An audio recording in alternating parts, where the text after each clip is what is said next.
Bonjour à toutes et à tous. Alors, quand on se retrouve face à la Grande Pyramide, il y a une question, une seule, qui vient tout de suite à l'esprit.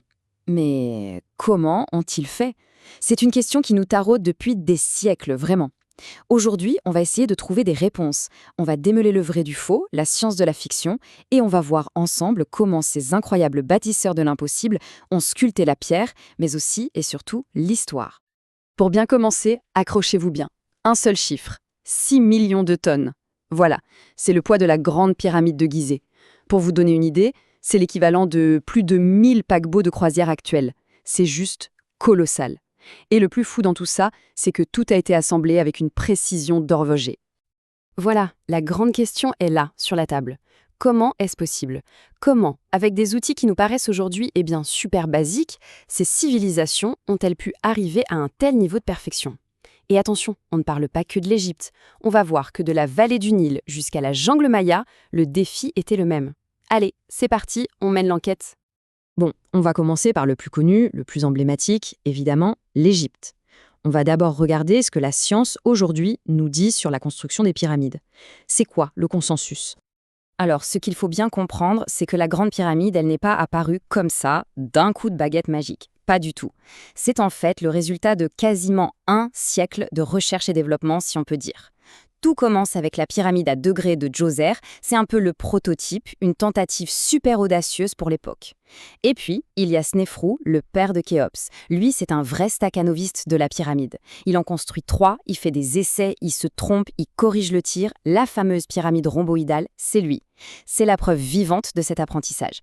Et Khéops, il a hérité de toute cette expérience, de tout ce savoir-faire accumulé. Et cette phrase de l'archéologue Marc Lehner, elle est géniale, parce qu'elle change complètement notre façon de voir les choses. En gros, il nous dit « Arrêtez de vous focaliser sur le comment et demandez-vous plutôt pourquoi ». Parce que ce chantier, ce n'était pas juste un chantier. C'était bien plus que ça. C'était un projet de société, un projet qui a carrément bâti la nation égyptienne. C'était l'objectif commun qui a soudé tout un peuple. Bon, et alors, qui a construit tout ça? Oubliez tout de suite l'image des films avec les esclaves fouettés, c'est un mythe.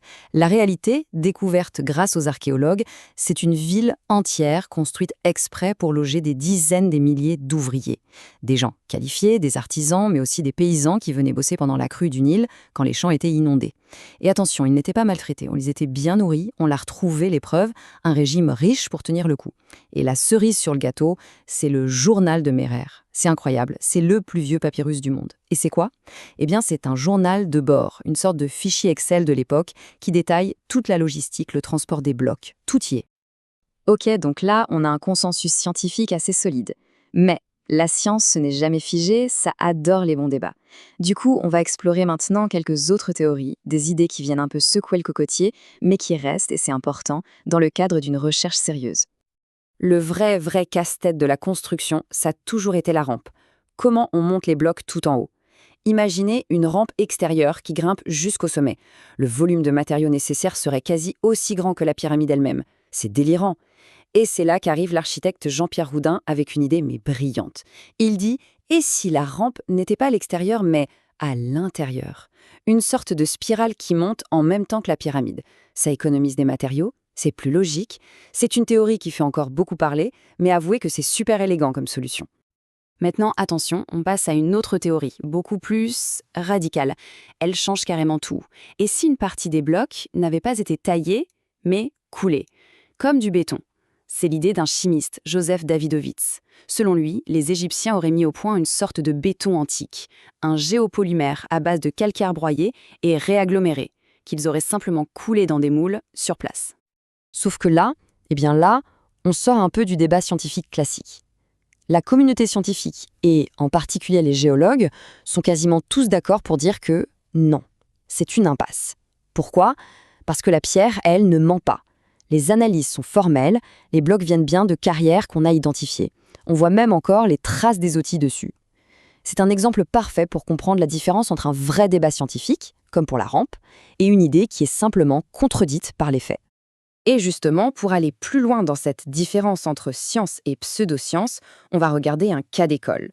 On va parler de pseudo-archéologie. Imaginez un peu le truc. On est en 2006. Et là, les gros titres s'emballent. On aurait trouvé en Bosnie des pyramides. Et pas n'importe lesquelles. plus grande et plus vieille que celle d'Égypte.